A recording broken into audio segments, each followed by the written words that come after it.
Back in November, as Marina Elliott and her mates were uncovering the startling trove of bones, they were almost as surprised by what they weren't finding. It was day 3 or 4 and we still hadn't found any fauna. Elliot said on the first day a few little bird bones had been found on the surface, but otherwise there was nothing but hominin bones. That made for a mystery as perplexing as that of H. Naledi's identity. How did the remains get into such an absurdly remote chamber? Clearly the individuals weren't living in the cave. There were no stone tools or remains of meals to suggest such occupation. Conceivably, a group of H. Naledi could have wandered into the cave one time and somehow got trapped, but the distribution of the bones seemed to indicate that they had been deposited over a long time, perhaps centuries. Carnivores had dragged hominin prey into the cave. They would have left tooth marks on the bones, and there weren't any. And finally, if the bones had been washed into the cave by flowing water, it would have carried stones and other rubble there too. But there is no rubble, only fine sediment that had weathered off the walls of the cave or shifted through tiny cracks. When you have eliminated the impossible, Sherlock Holmes once reminded his friend Watson, whatever remains, however improbable, must be the truth.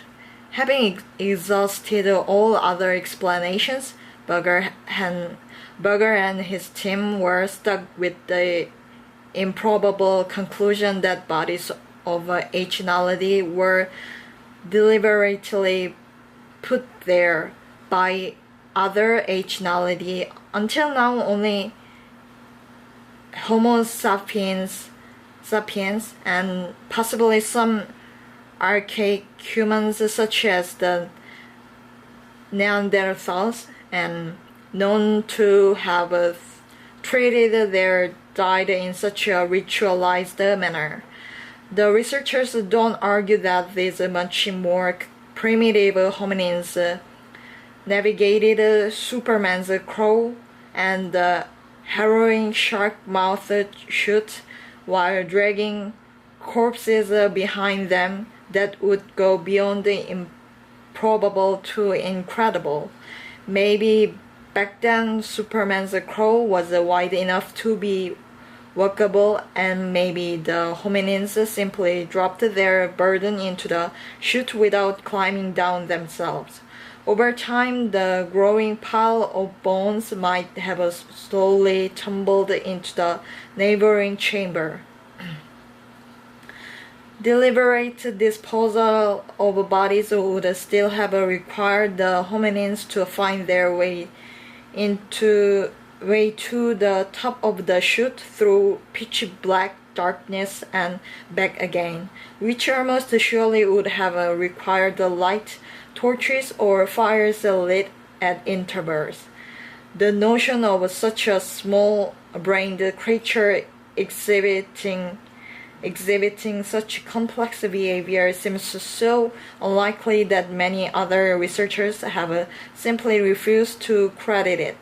At some earlier time, they argued there must have been an entrance to the cave that afforded more direct access to the fossil chamber, one that probably allowed the bones to wash in. There was to be another entrance, Richard Leakey said after he'd paid a visit to Johannesburg to see the fossils. Lee just hasn't found it yet. But water would inevitably have washed rubble, plant material, and other debris into the fossil chamber along with the bones, and they simply aren't there. There isn't a lot of subjectivity here, said Eric Roberts, a geologist from James Cook University in Australia, svelte enough to have examined the chamber himself. The sediments don't lie.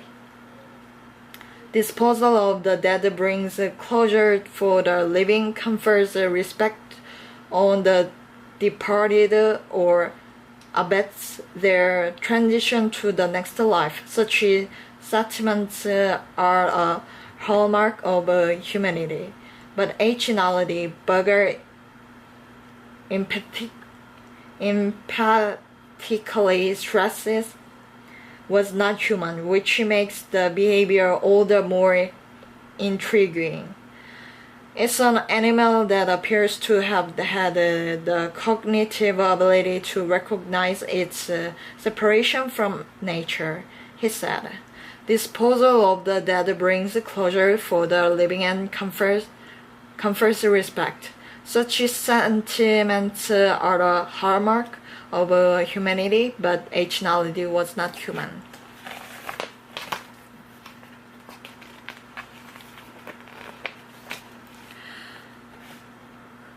A composite skeleton of H-nality is surrounded by some of the hundreds of other specimens found in the cave, with only a square yard of the cave floor excavated. It's likely that many more remain to be found. Every time I stuck my pocket knife in the sediment, says geologist Eric Roberts, I hit bone.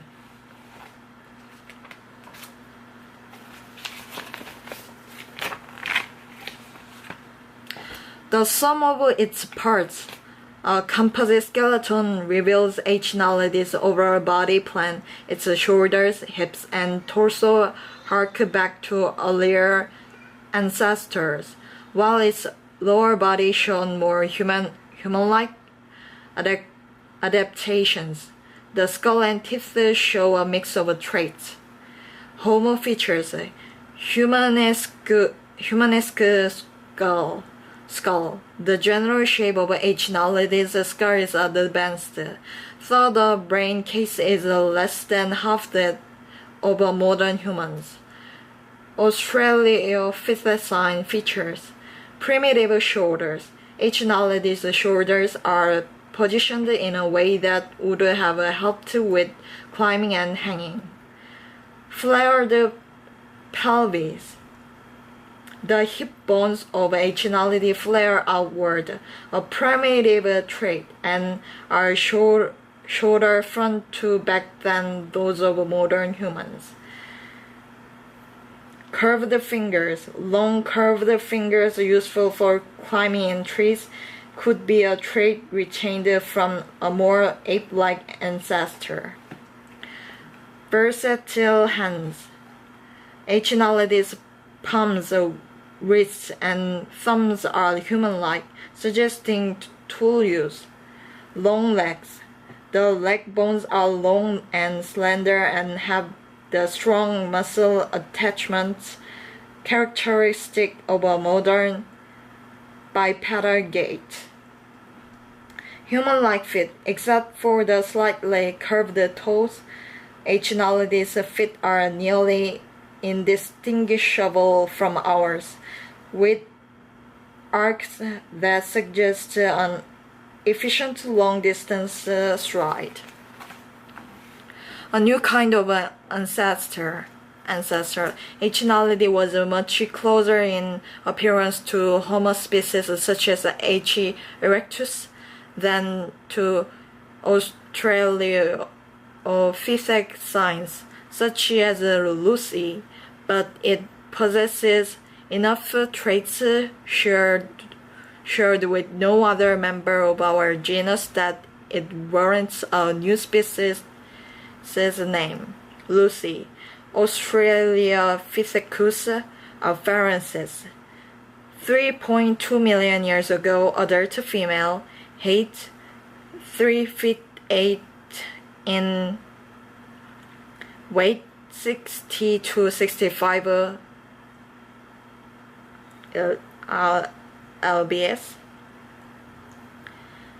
True Kama boy, Homo erectus, 1.6 million years ago, adolescent male, height 5 feet, weight 110 to 115.